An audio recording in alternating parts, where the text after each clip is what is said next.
Welcome to Business Innovators Radio, featuring industry influencers and trendsetters sharing proven strategies to help you build a better life right now. Well, hello and welcome to this episode of our show. This is Mike Saunders with Marketing Huddle. Today we're privileged to have with us Diane Gardner with Your Tax Coach. Welcome to the program, Diane. Hey, Mike. So great to be on your program, and I'm looking forward to spending some time with you and your listeners today. Super. Well, I'm sure we could probably talk for about a day and a half without taking a breath and still be covering point one of what you could cover in a seminar. So we'll be super brief and 30,000-foot view. But I know that in the world of sports and personal development and business, you hear coaches, but why in the world do you need a tax coach? That's such a good question, and I hear it all the time because people just don't understand that with a tax coach, or I'd say armed with the secret weapon of a tax coach, you have the ability to plan your way to a lower tax liability. It works mainly in the world of self-employed entrepreneurs type of businesses, but you can plan your way to a lower tax liability, and it can make the difference of anywhere from just a couple $1,000s on your tax return to thousands and thousands of dollars on your tax return. Well, so I mean, to me that sounds obvious why you would approach that. But what about the entrepreneurs that say, well, that sounds fine and good for the big small businesses, which I kind of say that tongue-in-cheek because, the SBA says a small business is 500 employees or less. Well, that's pretty big to me. Yeah. But I think a lot of smaller businesses that are maybe 2 to 5 employees might go, you know what do I have? I don't know. I do all the right things supposedly, and there's probably not much opportunity. So what do you say to the smaller operator that might think that, there is no opportunity? And I would say there's generally plenty of opportunity in small businesses, and I tend to specialize with that smaller to more medium-sized small business because definitely SBA's definition to me is a huge business. Mm-hmm. But with the smaller businesses that I work with, there are so many different ways that we can come up with by just utilizing strategies that are right in the IRS code. Something as simple as potentially hiring your spouse to work in your business and being able to write off your medical expenses because you qualify for a medical expense reimbursement plan. And the fun part of this is we're taking something that's an after-tax deduction and turning it into a pre-tax write-off. And so that's where we can start making difference in a business. And that's kind of where the magic is being able to work on that type of stuff with a small business owner. Yeah, and a lot of these things are kind of like leaks, and a big old bucket with holes in it, you can keep dumping water in there, but it's still going to leak out. And so you might think your business is floating along just fine with just a little bit of water, coming up through the bottom of the boat. But all of a sudden, what if there was an opportunity here or there? And, I kind of liken the concept to personal growth, personal development. You don't have to make drastic changes, but consistent 1 or 2 or 3% changes over time all of a sudden add up, and it becomes then, like Darren Hardy says in his book, the compound effect. You bet, yeah.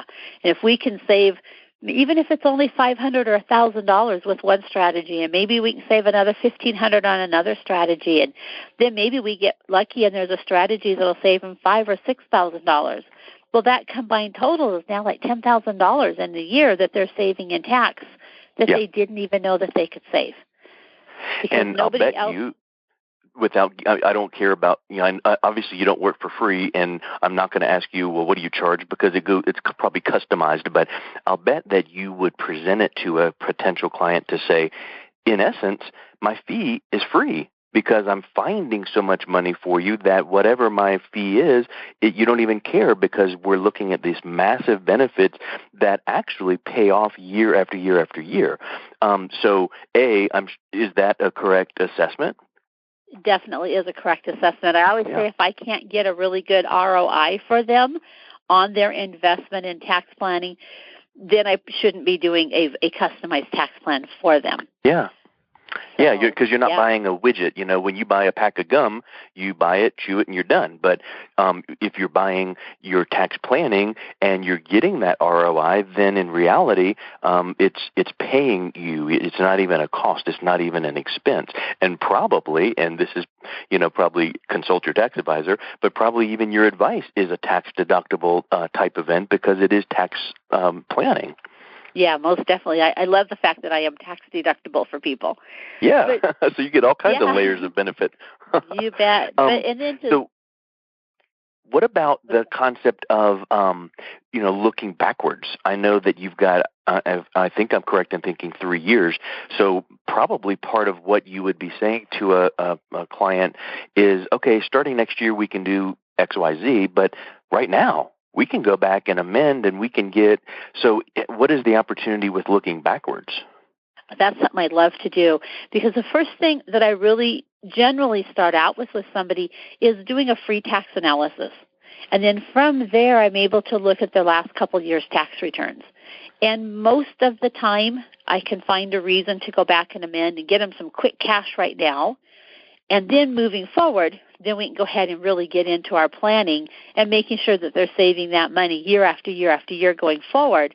But it's really nice when I can go back and grab them some quick cash, or relatively quick when you're dealing with the IRS, but get them some cash, which sometimes the amount of cash we can get back from the amendment basically pays our fee.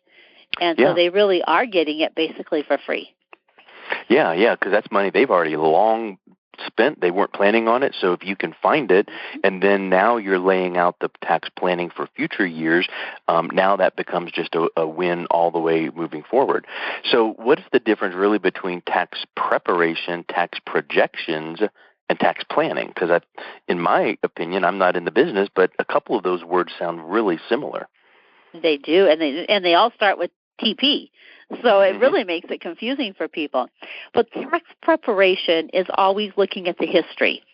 So where you come in to see me and you bring me either your receipts or your summary sheet or your organizer filled out or your QuickBooks backup or whatever form it's in, and we take the information that you give us, we put it in the right forms, we get it done correctly, we get it to you, and you get it filed on time.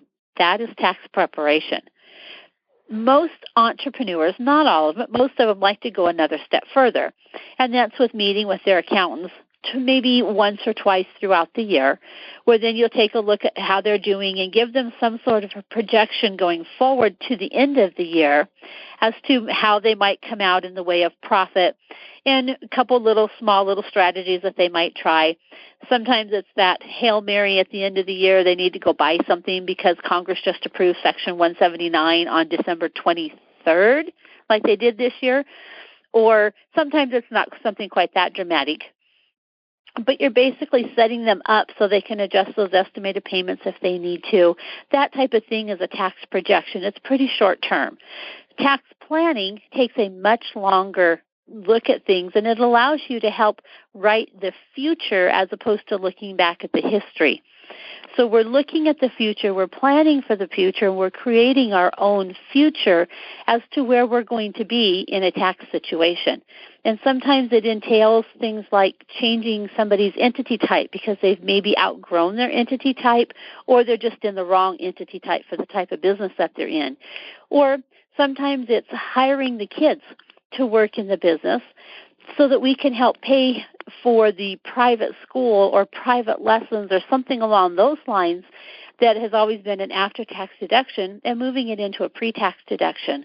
Or it might be going in and looking at some retirement planning and helping them set themselves up for their goal of where they want to be for retirement when they hit that age.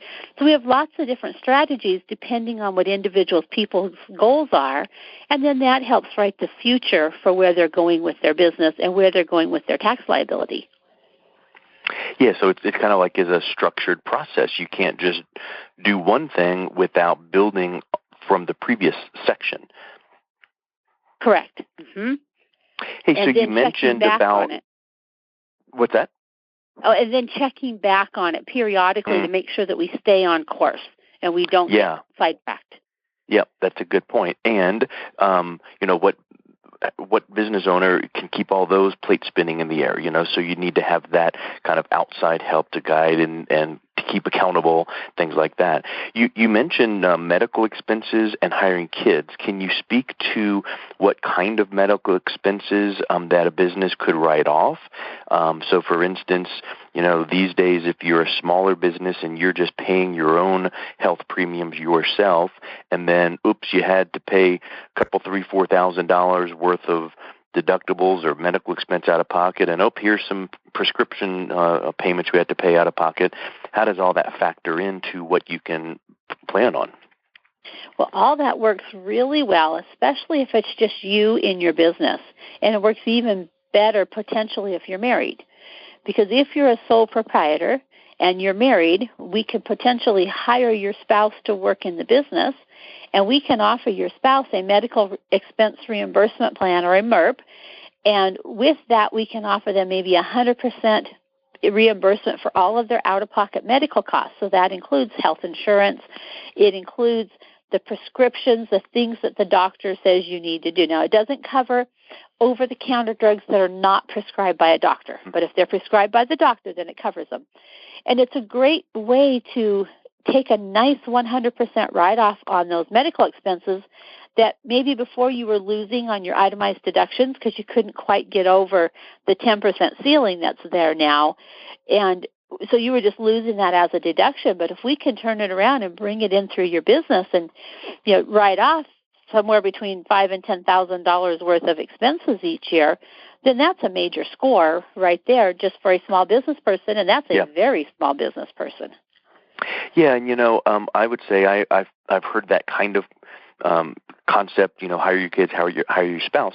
I've not heard it in relation to the MERP, and that's really interesting. But what would you say to someone that says, "Yeah, but my spouse is a school teacher. She doesn't work in my business," and sure, you could hire her on paper, and we could, find some little task that we could say she did, but really what impact is that? And if I ever got audited and I would have to defend that to the IRS, this little nominal, teeny little, she, entered in 4 pieces of data last year. Well, that's not enough for this whole write-off. Is there some sort of a minimum that you have to look at? Well, the IRS says we have to have a job description, and we have to have the work that's done has to be reasonable for the amount of, quote, pay that they're getting. And their pay that they're getting can be just reimbursement of these medical expenses. Okay. So we really want to find something that they can do in your business. Can they help you with making follow-up calls? Can they help you with scheduling appointments? Can they help you with your social media? Can they help you with running errands? Can they help you with whatever? Can they be a ghostwriter for you? Can they do some of this stuff? Can they help you with your blogs? Can they do there's a lot of different areas in your business that your spouse could potentially help you with, and be able to come up with enough hours to make it worth the amount that you're actually going to be able to reimburse them for medical. But you do have to play by the rules to make it happen. Yeah, that makes sense. And I think that most people would want to do the ethical with integrity anyway, but then there's those actual guidelines that you have to keep in mind with the IRS. So that's a really good point. So can you think of, or can you speak to what are some often missed deductions, or what is some of the biggest mistakes that you see business owners make in their tax prep? Well, the biggest mistake I'm going to say is just a total lack of planning, because people are not aware that they can plan their way to a lower tax liability. They get so busy just running that business, and they're just going. They're building, they're getting new clients, new customers. They're taking care of whatever it is that is their business, and they don't even stop and realize that they could plan their way to a lower tax liability. It doesn't even enter their radar. So I am just amazed sometimes at how much we can save somebody if I can just get them to slow down and talk to me for about an hour and let me pick their brain a little bit. And then I'll go to work and come up with the strategies. And 9 times out of 10, I even end up implementing them for them so that they are able to reap their savings. But I think that's the number one, is failing to plan. They just don't even realize they can. Outside of that, I see people missing the mileage deduction because they don't want to keep a mileage log, a written mileage log. It's just too much of a bother. and so they miss out on a few $1,000s worth of deductions with mileage logs. They miss some of the meals and entertainment. They miss maybe home office. We have so many people working from home anymore, and they're not aware that they can take a home office deduction. They miss hiring the kids when maybe they could and should be hiring their kids. Just there's a whole lot of small strategies that they miss, and then they miss the big ones, like the possible that they're not in the correct entity type for the type of business that they're in. That one's huge. And that one probably would be a whole separate interview in and of itself, but I would like to ask you this question on the mileage. Let's think about what if someone said, I'm just going to take it on the chin because I'm not going to write down. I know that. I'm just not going to do it. What would happen if you taught them or showed them how to maybe set up a Evernote on their phone, and they get into their vehicle, and when they do a business trip, they take a snapshot of their odometer, and when they arrive, they take a snapshot, and now all of a sudden they can just transfer those right over into a mileage folder in Evernote, and would that then be helpful? And I'm sure maybe even there's other actual apps that you can just tap into as well. Yeah, there's several apps, and I'm getting to the point where I'm starting to get quite a few clients sending stuff in electronically to me from their phones, from the various apps that they're using. And that works as long as we can show what the business purpose is for the trip. So I'm starting to get emails coming in on a fairly regular basis from some of my clients that are using apps now on their phones and doing a better job of keeping their mileage. Yeah, I think that's a really key point. So, of course, there's many things that we can continue talking about, but let's just go ahead and wrap up here with what's the best way that people can reach out and learn more about what you offer and how to get in touch with you to learn more. Well, Mike, the best way to get a hold of me is go out to my website at www.taxcoachforyou.com, and that's with the number 4. And by going out to that website, they can pick up a free copy of my book, The 10 Most Expensive Mistakes That Cause Business Owners Thousands. And in there, we talk about a lot of these little strategies that we just kind of briefly mentioned. And then if they'd like some more information, I always love to do that free analysis where we take a look at the last 2 years' tax returns and see if I can find some missed opportunities or even some mistakes on the tax return. I love to answer questions. I'm just here. Even though it is tax season, I try to make myself available because this is the time of year when people have the questions and they need some help. Yep. Excellent. That sounds excellent. Thank you so much for your time, and we really appreciate your insights. And thanks for having me on your program today. Hey, you're so welcome. Thanks for listening to Business Innovators Radio. To hear all episodes featuring leading industry influencers and trendsetters, visit us online at businessinnovatorsradio.com today.